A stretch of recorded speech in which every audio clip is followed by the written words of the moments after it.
Le pickleball, c'est comme le ping-pong, sauf que les joueurs sont debout sur la table.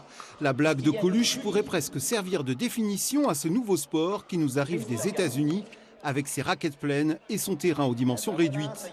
Après le squash et le padel, le pickleball pourrait bien être le futur sport de raquette à la mode.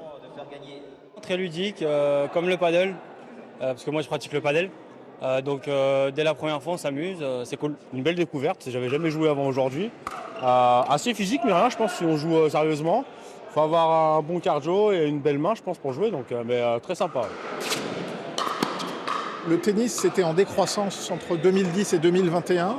Et en fait, depuis 4 ans, c'est maintenant la 5e année que le tennis est en croissance aussi.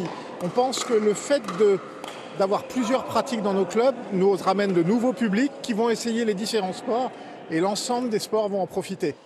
Le pickleball n'en est qu'à ses débuts, mais le padel, lui, connaît une croissance verticale avec désormais 400 000 pratiquants.